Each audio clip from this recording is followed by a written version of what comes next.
인사해 봤으면 좋겠습니다. 아래가 많죠. 위에가 숫자가 적은데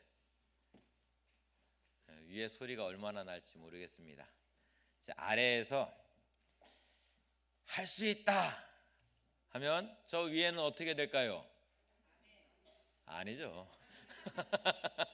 여기서 할 수 있다 하면 아니죠. 저 위에서는 전도. 자, 여기서 해보자 하면 저 위에서는 전도. 여기서 하면 된다 하면 여기서 전도. 한번 3번 연속으로 한번 해보겠습니다. 목소리 작은 팀들은 계속 시킬 거예요. 계속. 자, 여기서부터 자, 할 수 있다 하면 된다 해보자. 저 위에서는 어떻게 된다고요? 전도. 자, 한번 해볼게요. 자, 시작. 할 수 있다.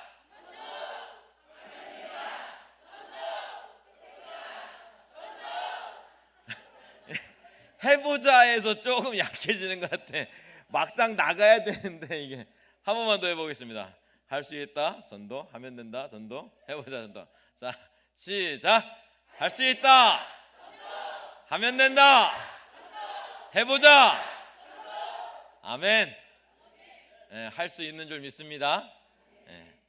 우리가 이게 전도를 한다는 거는 보물을 발견한다는 사실입니다. 그러니까 전도를 안 한다는 이야기는 둘 중에 한 가지예요. 뭐냐면 내가 발견한 보물을 다른 사람들한테 나누어 주면 이것이 사라질까 봐 걱정돼서 이렇게 이야기를 못 하는 사람들이에요. 근데 걱정 안 하셔도 됩니다. 우리가 발견한 이 보물은 전하면 전할수록 더 커지는 보물이에요. 두 번째, 이 전도를 않는 사람은 아직 보물을 발견하지 않는 사람이에요. 그러니까 내가 너무 귀한 거를 발견했어요. 죽을 병에 그러니까 걸린 사람을 살릴 수 있는 막 묘약을 발견했어. 그럼 어떻게 해야 돼요? 가서 가르쳐 줘야죠. 우리 대한교회가 아주 잘하는 게 하나가 있어요. 한 3년 전인가 길동에 재활의학과가 하나가 생겼는데 어떤 분이 딱 다녀오시고 나더니 이야, 거기 남자 청년들이 주물러 주는데 끝내주더라. 도수 치료 끝내주더라. 그 다음부터 우리 권사님들 집사님들 지금도 다니시는지 모르겠어요. 제가 아는 분 한 20명 다니는 것 같아요. 왜? 내가 해보니까 너무 좋은 거야. 막 치료를 받아보니까 너무 좋은 거야. 그러니까 어떻게 해요? 서로 전도해갖고 우르르. 우리 대한교회가 가지고 있는 아주 좋은 전통입니다. 전도도 그랬으면 좋겠습니다. 내가 발견한 게 너무 좋으니까, 발견한 맛집이 너무나 맛있으니까 내 사랑하는 친구들한테, 내 사랑하는 부모들한테, 내 사랑하는 이웃들한테 가르쳐줘야죠. 함께 맛있게 먹고 함께 행복하기 위해서 말입니다. 그러니까 요즘에 만보를 걸으라고 합니다. 하루에 만보는 걸어야 기본적으로 이렇게 건강을 좀 챙길 수 있다 하는데, 그래서 그런지 막 추운데도 뚝방에 나가 보면 열심히 걷는 사람들 많이 있어요.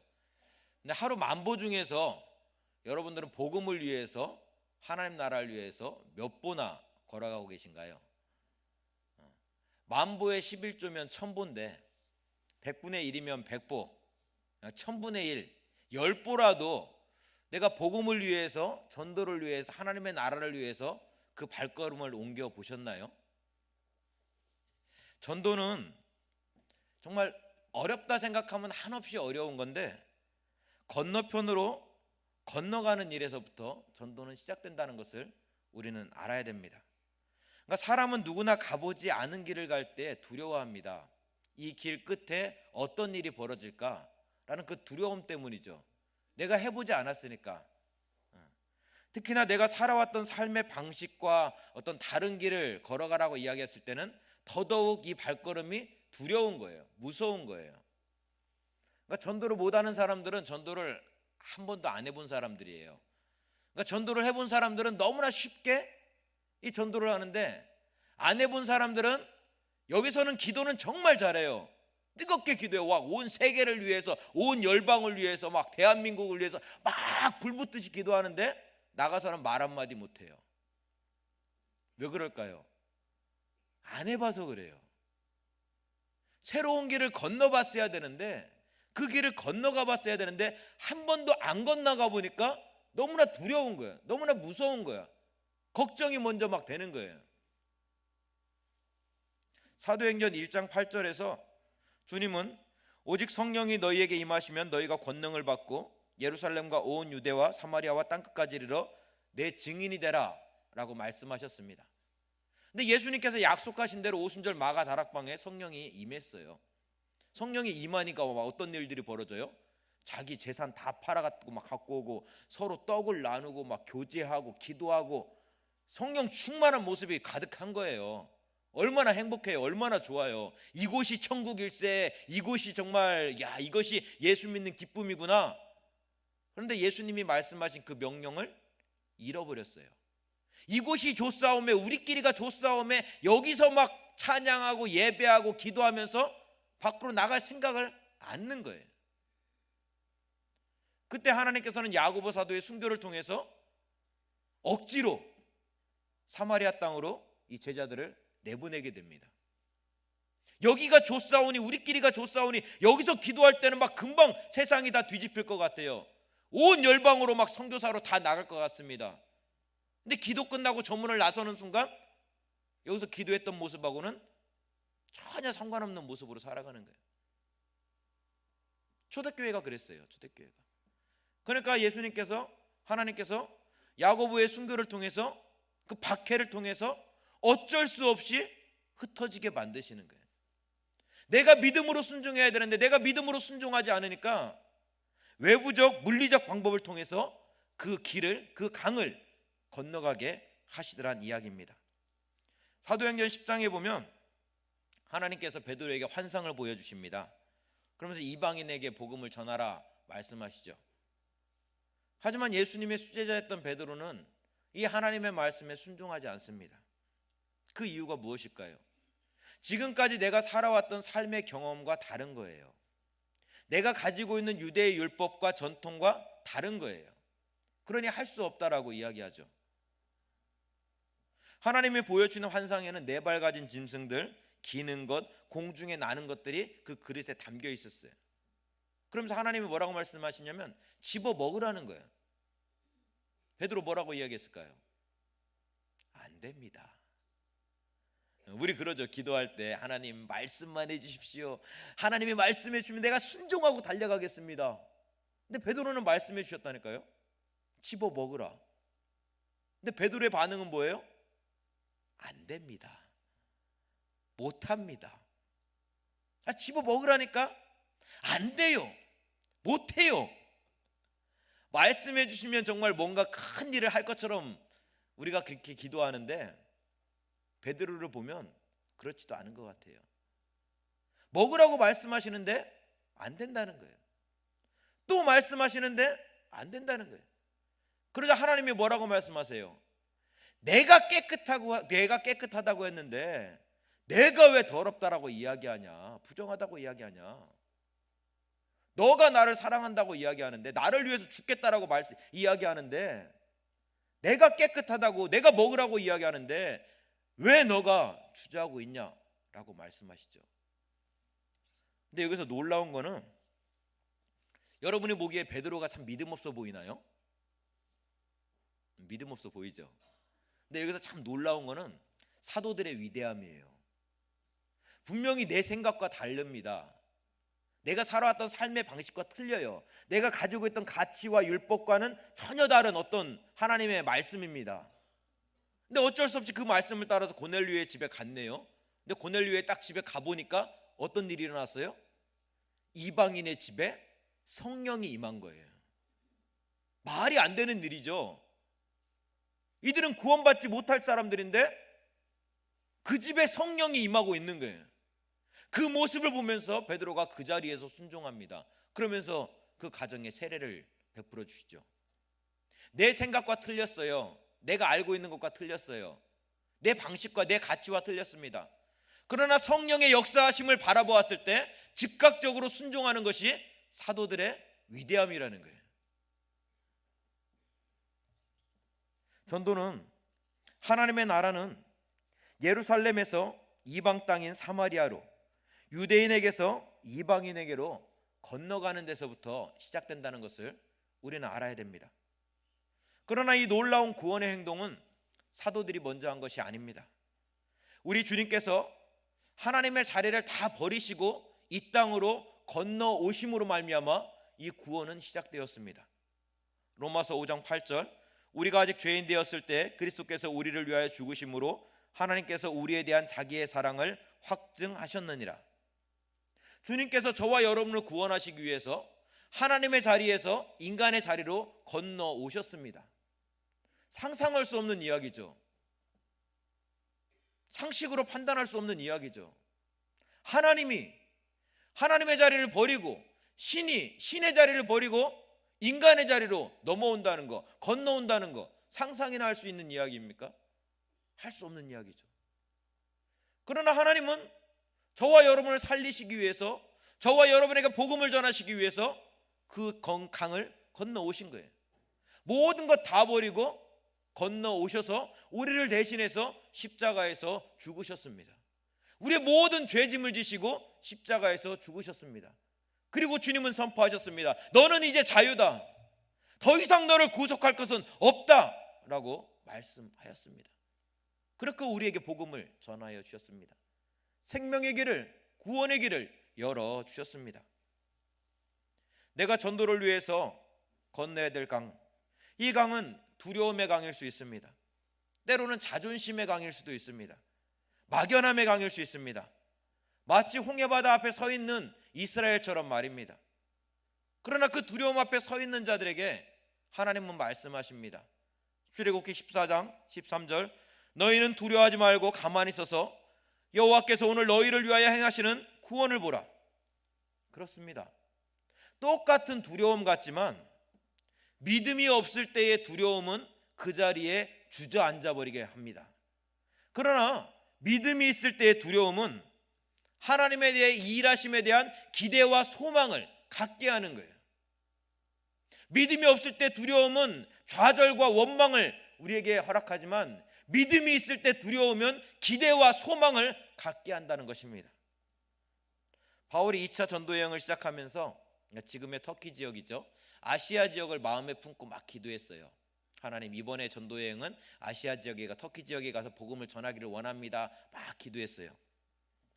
근데 16장 6절 7절의 말씀을 읽어보면 성령이 아시아로 가는 발걸음을 막았다라고 이렇게 말씀하고 있습니다. 그러니까 비두니아로 가고자 애를 썼지만 예수의 영께서, 성령께서 허락하시지 않는 거예요. 그러니까 더 놀라운 것은 무시아를 지나서 이제 드로아라는 지역에 이르렀을 때 일인데, 밤의 환상 중에 마게도냐 사람이 나타나서 와서 우리를 도우라 이야기하는 거예요. 아니, 내가 가고자 했던 땅은 이쪽 땅인데, 아시아인데, 반대쪽 땅에서 이 사람들이 나타나서 와서 우리를 좀 도와달라라고 이야기를 하는 거예요. 어떻게 해야 될까요? 사도들의 위대함이 여기 또 한 번 나타납니다. 우리 16장 10절 말씀 같이 한번 읽어볼까요? 16장 10절 함께 읽습니다. 시작. 바울이 그 환상을 보았을 때 우리가 곧 마게도냐로 떠나기를 힘쓰니 이는 하나님이 저 사람들에게 복음을 전하라고 우리를 부르신 줄로 인정함이라. 아멘. 나는 분명 아시아 지역을 품고 기도했습니다. 근데 성령께서 그 길을 막고 유럽으로 발걸음을 돌리라는 거예요. 좀 답답할 수 있죠. 억울할 수 있죠. 폭폭할 수 있죠. 우리 전도하다 보면 그래요. 내가 가고자 하는 게 있고 내가 하고자 하는 게 있는데 그게 딱 막히면 막 좀 답답해하고 폭폭해하고 억울해하기도 합니다. 그런데 바울 사도는 어떻게 하고 있어요? 아, 하나님께서 이것이 우리를 이쪽으로 보내시는 뜻이구나. 기꺼이 내 생각과 내 자존심 다 내려놓고 하나님의 뜻에 순종해서 마게도냐 땅으로 건너가는 거예요.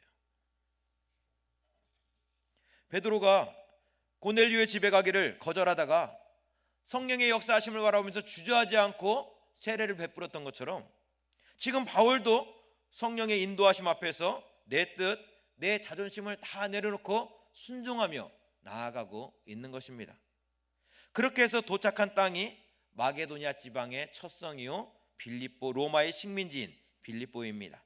근데 여기서 우리가 좀 알아야 되는 것은 그 로마의 식민지라는 그런 이미지입니다. 그러니까 로마는 도시를 딱 세우고 등급을 매겼어요. 도시의 등급을. 그 첫 번째 등급 1등급이 뭐냐면 식민지예요. 식민지. 로마가 아닌데 뭐라고 하죠? 그러니까 또 다른 로마. 그게 식민지예요. 두 번째 도시가 자유도시입니다. 데살로니가 같은 그런 도시죠. 거기서는 반역만 안 일으키면 정말 자유롭게 살 수 있는 거예요. 그렇게 등급을 매겼는데 이 빌립보가 첫 번째 등급이라는 거예요. 근데 우리는 실제 식민지에 살았기 때문에 이 식민지라고 했을 때 약간 거부감이 좀 있는 것 같아요.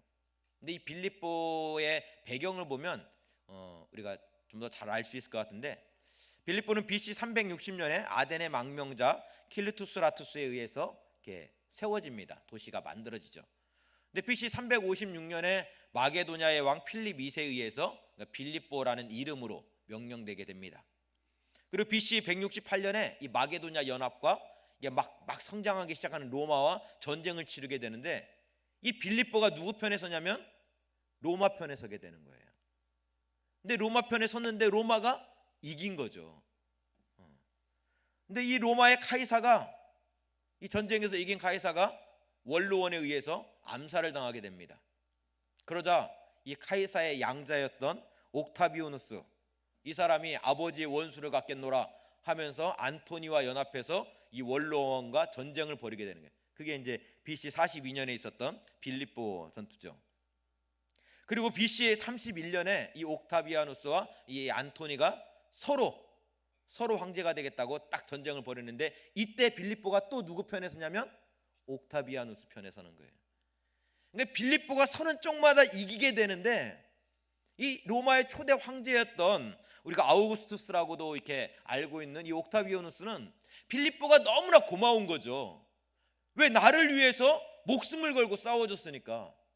그래서 로마가 딱 황제가 되자마자 딱 빌립보를 향해서 식민지 칭호를 딱 허락하는 거예요.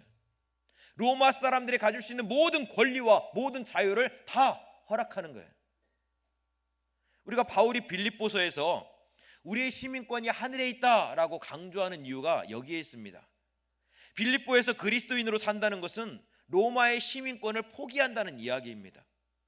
아버지 할아버지가 목숨 걸고 싸워서 얻어낸 것이 이 로마의 시민권이에요. 이 땅을 살아가면서 가장 안정된 어떤 그 보증 수표가 이 시민권이에요. 근데 내가 예수를 믿는다는 것은 이 로마의 시민권을 포기한다는 이야기예요. 이 땅의 안락을 포기한다는 이야기입니다. 이 땅의 어떤 편안함을, 나를 정말 보호해 줄 수 있는 모든 보호막을 포기하겠다는 이야기예요. 왜? 나는 그리스도인이기 때문에. 우리의 시민권은 하늘에 있기 때문에. 만약 여러분에게 그 시민권을 포기하고 하나님 나라의 시민권을 붙잡으라고 이야기한다면, 선택하라고 이야기한다면, 여러분은 쉽게 선택할 수 있겠습니까? 정말 쉽지 않은 일이죠. 그래서 당연히 빌립보에는 믿는 사람들도 별로 없었어요. 그 흔한 회당조차 없던 동네가 빌립보입니다. 바울과 제자들이 복음을 전할 때 그냥 전한 것이 아니라 구약을 근거로 해서 예수 그리스도가 메시아라는 것을 이렇게 증명해냈는데, 이 구약을 가지고 예수 그리스도를 증명해내려면 전제 조건이 뭐냐면 구약을 알고 있어야 돼요. 구약을 모르는 사람한테 어떻게 구약을 가지고 예수를 증명하겠습니까? 그래서 바울이, 제자들이 복음을 전했던 것이 유대 회당입니다. 왜? 그들은 구약에 대해서 너무나 잘 알고 있기 때문에. 그러면서 쭉쭉쭉쭉 설명하면서 예수가 바로 너희가 그토록 기다리던 메시아다. 그런데 그 메시아를, 그 예수를 너희가 십자가에 못 박았다라고 이야기하면 두 가지 반응이 나오는 거예요. 회개하면서 예수님을 영접하든가, 아니면 핍박하면서 막 제자들과 이렇게 사도 바울을 막 핍박하든가, 이 둘 중에 하나 반응이 나오는 거예요. 그래서 바울도 복음을 전할 때마다 회당을 찾아가는데, 이 빌립보에는 그 흔했던 회당조차 없었던 거예요. 그만큼 믿는 사람이 적었다라는 이야기죠. 그래서 바울이 안식일에 기도할 곳을 찾다가 그 회당을 찾지 못하고 간 곳이 바로 강가입니다. 회당이 있었다면 당연히 회당에 갔을 것이지만 회당이 없었기에 그나마 좀 경건한 유대인들은 정결 예식을 위해서 강가에 가서 정말 씻고 기도를 하는 그 모습이 있었는데, 그런 사람들이 있을까 싶어서 강가로 나아간 거예요. 그때 만난 사람이 자주색 옷감장사 루디아입니다. 그 사람에게 복음을 전하고 그 사람이 예수님을 영접하고 이제 그 가정이 구원을 받게 되죠. 그렇게 하나님의 뜻에 따라서 빌립보에 왔는데 너무나 이상한 거예요. 분명히 하나님의 뜻을 따라서 빌립보에 왔으면 뭔가 큰 역사가 일어나야 되는데 회당도 없어요. 믿는 사람도 없어요. 복음을 전해야 되는데 뭔가 이렇게 좀 비빌 뭐가 있어야 되는데 아무것도 없는 거예요. 간신히 전한 것이 자주장사 루디아에게 정말 강가에 가서 복음을 전한 것뿐입니다. 한 가정 구원시킨 일인 거예요.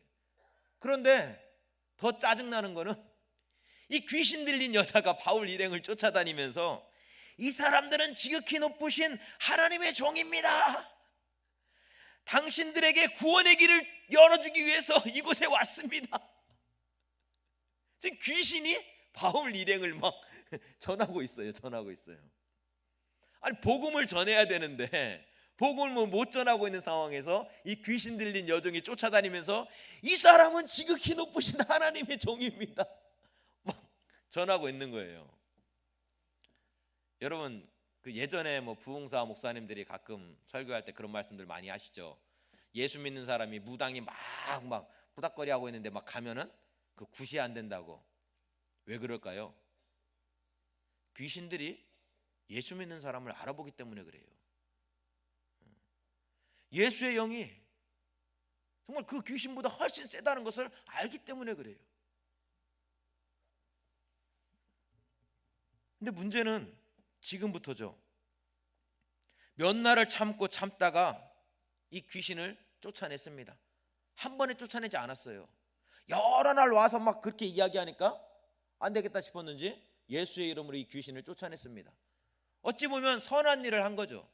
그런데 이 귀신 들린 여종 때문에 먹고 살고 있던 이 주인이 밥줄이 끊긴 거잖아요. 그래서 이 바울 일행을 고소해 버립니다. 그 결과 매를 맞고 감옥에 갇히게 되죠. 근데 여기서 우리가 좀 이해하지 못하는 어떤 장면이 하나가 있습니다. 뭐냐면 바울은 로마의 시민권자였다는 거예요.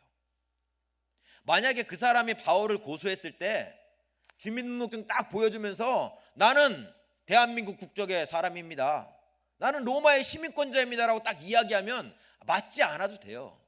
감옥에 갇히지 않아도 됩니다. 그것이 로마의 시민권자가 갖는 권리예요. 법이 결정되기 전까지는, 판결 나기 전까지는 그렇게 안 맞아도 되는 거예요. 그런데 바울이 이 시민권자임을 드러내놓고 이야기하지 않았다는 거예요. 왜 그랬을까요? 나를 이곳에 보내신 분은 하나님이기 때문에 그래요. 나를 이곳에 보내신 분이 하나님인데 와보니까 회당도 없네? 와보니까 믿는 사람들도 없네? 그런데 귀신 들린 귀신을 쫓아냈더니 때리고 핍박하고 감옥에 가두네? 이게 뭔 일이지? 생각했던 것과는 전혀 다른 어떤 반전의 드라마가 펼쳐지고 있는 거예요. 그러면서 바울은 그러겠죠. 와, 뭔 일이 일어나려고, 도대체 어떤 역사가 일어나려고 하나님 나에게 이러시는 걸까? 그러지 않았을까요? 보통 이 경우에 사람들은 두 가지 어떤 반응을 보입니다. 첫 번째 반응은 원망과 후회예요. 왜 이곳에 보내셨냐고, 왜 내가 그때 이곳을 왔을까, 이것을 선택했을까, 원망과 후회하면서 이 시간들을 보내는 사람이 있습니다. 근데 두 번째 사람은 기대와 소망입니다. 어떤 일이 일어나려고 그러지? 하나님께서 무엇을 준비하셨기에 이렇게 기도하게 하시지? 우리에게 고난이 찾아왔는데, 어려움이 찾아왔는데 이 고난 속에서, 어려움 속에서 원망하고 불평하는 것이 아니라, 이야, 하나님이 우리를 지금 기도하게 하시는데, 우리에게 정말 금식하게 하시는데, 우리에게 처리하게 하시는데 어떤 역사를 이루시려고 우리에게 이 일들을 준비케 하시지? 그것이 지금 사도 바울의 마음이라는 거예요. 사랑하는 성도 여러분, 하나님의 뜻을 따라 나와왔는데 나의 생각과는 전혀 다른 모습이 지금 펼쳐지고 있어요. 큰 부흥의 역사가 정말 기쁨과 감사와 소망과 막 복이 막 쏟아져야 되는데 핍박과 고난이 쏟아지고 있어요. 그럴 때 하나님이 하실 일들을 기대하면서 기도할 수 있기를 원합니다. 하나님이 우리에게 기도하게 하시는 것은 하나님이 우리에게 큰 것을 준비하고 있기 때문에 기도하게 하시는 거예요. 그것을 주시기 위해서 준비하라고, 준비된 자가 내가 줄 것을 차지할 것이기에 준비하라고 기도시키는 거예요. 그럼 우리는 기대해야 돼. 와, 하나님 어떤 일을 우리에게 주시려고, 하나님 도대체 무엇을 주시려고 이렇게 크게 기도하게 하실까, 이렇게 크게 정말 부르짖게 하실까. 그런 기대와 소망이 우리 마음 가운데 있어야 됩니다. 그렇게 얼마를 기도했을까요? 얼마를 찬송했을까요? 갑자기 큰 지진이 나더니 옥터가 움직이고 옥문이 다 열리고 모든 사람의 매인 것이 다 벗어졌습니다. 매를 맞고 감옥에 가서 찬송과 기도를 한다는 거 정말 쉽지 않은 일이죠. 그런데 바울 일행은 그렇게 하나님이 하실 일들을 기대하면서 매를 맞고 감옥에 갇힌 상황에서 기도했다는 거예요. 찬송했다는 거예요. 그렇게 기도하고 찬송하는데 정말 놀라운 하나님의 일이 일어나는 거예요. 옥터가 움직이더니 감옥문이 열리고 모든 사람들의 이 매인 것들이 다 벗겨지는 거예요. 하나님이 하신 일이죠. 성령의 역사하심이죠. 이 놀라운 역사하심 앞에서 이 간수가 칼을 빼서 막 죽으려고 하는 거예요. 왜? 죄수들 도망가면은 어차피 죽는 목숨, 그래 내가 이래 주구나 저래 주구나 죽어버려야지 훅. 근데 사도 바울이 그렇죠. 안 돼. 우리 여기 있습니다. 아무도 안 도망갔습니다. 그러니까 도망가면 안 돼요. 이 상황에서. 왜? 하나님이 뭔가 큰 일을 이루시려고 막 하시는데 에이 잘됐다 하고 도망가는 사람은 정말 10분의 1밖에 복을 못 얻는 사람이에요. 근데 사도 바울은 안 도망갔어요. 왜? 하나님이 하실 일을 막 기대하면서 기도하고 찬송하는데 옥문이 열렸거든요. 근데 이건 도망가라는 신호가 아니야. 정말 놀라운 일들을 주시고자 하시는 하나님의 역사하심이지. 그래서 우리 여기 그냥 있다고 아유 죽지 말라고, 우리 여기 다 그대로 있으니까 죽지 말라고. 그때 간수가 무서워 떨면서 엎드려서 고백합니다. 내가 어떻게 하여야 구원을 얻을 수 있겠습니까? 우리 16장 31절 우리 32절 말씀 우리 같이 함께 읽습니다. 31절 32절 시작. 이르되 주 예수를 믿으라. 그리하면 너와 내 집이 구원을 받으리라 하고 주의 말씀을 그 사람과 그 집에 있는 모든 사람에게 전하더라. 아멘. 그렇게 강가에 가서 한 가정 전도하고 감옥에 가서 한 가정 전도하고 그렇게 해서 세워진 교회가 빌립보 교회입니다. 겉으로 보기에는 너무나 연약해 보이죠. 너무나 초라해 보이죠. 근데 여러분 그거 아세요? 이때부터 바울이 마지막 순교하기까지 끝까지 바울의 선교원금을 정말 책임지면서 선교원금을 보냈던 교회가 빌립보 교회예요. 약하지만 부족하지만 로마의 시민권을 다 포기해야 되지만 그럼에도 불구하고 마지막까지 복음의 사람으로 하나님의 사람으로 살기를 기뻐했던 교회가 빌립보 교회입니다. 그래서 바울이 빌립보서 1장에서 고백합니다. 내가 너희를 생각할 때마다 항상 기쁘고 감사하다라고 말이죠. 내가 예수 그리스도의 심장으로 너희를 얼마나 사랑하는지 하나님이 증인이시다 라고 그들에게 고백하고 있는 거예요. 전도는 내 생각을 내려놓고 저 건너편으로 건너가라 말씀하시는 하나님의 말씀에 순종하는 데서부터 시작되어집니다. 여러분이 건너가야 될 저 건너편은 어디인가요? 여러분이 내려놓아야 될 여러분의 생각들, 가치들, 율법의 잣대는 무엇입니까? 내가 건너야 될 강은 멀리 있지 않습니다.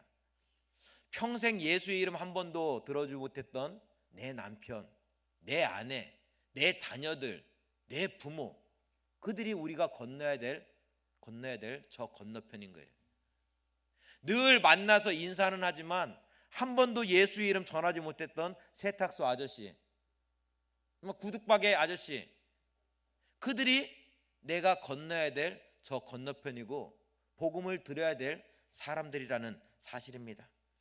내가 10발자국 건너가서 5발자국 건너가서 복음을 전하지 않아서 평생 예수의 이름 한 번도 들어지 못하고 그들이 하나님께로 나아간다면 얼마나 부끄럽겠습니까? 내가 내려놓아야 될 생각은 다른 것이 아닙니다. 내가 할 수 있을까라는 그런 두려움입니다. 한다고 될까라는 그런 의심입니다. 선교지를 위해서, 전도를 위해서 우리가 열심히 기도를 하고 있지만 전도지 한 장 뿌리지 못하는 내 손길입니다. 우리가 하반기 2단지 입주를 앞두고 우리 고덕동이 술렁이고 있습니다. 공사 시작한 지가 엊그제 같은데 이제 넉 달 뒤면, 5달 뒤면은 막 사람들이 몰려올 거예요. 전국에서 막 이 강동구가 지금 들썩들썩이고 있어요. 하나님께서 전도의 대부흥을 우리에게 준비시켜 주셨습니다. 근데 여러분은 이때 무엇을 어떻게 준비하고 있습니까? 왜 준비하지 않냐고, 뭔가 해야 되지 않냐라고 그렇게 소리만 치고 있지는 않습니까? 정말 기도하는 마음으로 하나님의 일하심을 기대하면서 전도훈련학교를 이번 주부터 시작하려고 합니다. 다 아는 내용입니다. 어찌 보면 너무나 뻔한 이야기일 수 있습니다.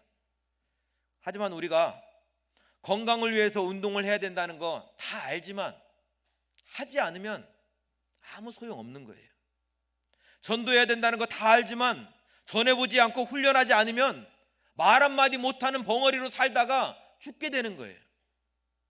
대양교회 교인이라면 한 사람도 빠지지 말고 수요일날 1시에 중등부실로 나올 수 있어야 됩니다. 나이 많다고 주저하지 마시고 오셔서 기도하셔야 됩니다. 전쟁을 치르며 적과 싸움을 싸우는데 어찌 장수만 칼 들고 나와서 싸우라 이야기할 수 있겠습니까? 사도 바울이 하나님의 뜻에 따라 빌립보에 가서 복음을 전했을 때 그에게 영광이 주어지지 않았습니다. 핍박에 찾아왔고 감옥에 갇히는 고난을 당해야 됐습니다. 그 이유가 무엇입니까? 전도는 영적 전쟁이기 때문에 그렇습니다. 하나님의 나라가 세워지는 것을 사단은 원치 않기 때문에 그렇습니다. 우리 가정과 기쁨과 감사에 하나님의 나라가 세워지는 것을 원치 않기에 사단은 핍박을 하는 거예요. 고난을 허락하는 거예요. 어떻게 복음을 전하는데 좋은 반응이 있을 수 있겠습니까? 복음을 전하다가 받은 핍박, 하나님 앞에서 자랑할 복음의 흔적인 줄 믿습니다. 복음을 전하다가 흘린 눈물, 하나님께 받을 위로의 눈물인 줄 믿습니다. 목사가 칭찬하고 알아줘도 너무나 기쁘고 감사한데 하나님께서 그 눈물 알아주시고 그 흔적 알아주시고 생명수 시냇가로 우리를 인도하시고 그 눈물을 닦아주신다면, 그 상처를 싸매주신다면 이보다 더 큰 영광이 어디 있겠습니까? 하나님 앞에 나아갔는데 아무것도 보여드릴 게 없고 아무것도 정말 나타낼 것 없다면, 내가 복음을 위해서, 생명을 구원하는 위해서 눈물 한 방울 흘린 것이 없다면 어떻게 하나님 앞에 나아갈 수 있겠습니까? 오늘 헌신을 다짐하고 있는 우리 사야전도회 13년 전도회 여러분, 여러분은 오늘 무엇을 헌신하고 있습니까? 그러고 보니까 제가 지금 헌신 예배만 3번째 지금 설교를 하고 있더라고요. 앞서 2번째는 이런 말씀들 잘 안 드렸는데,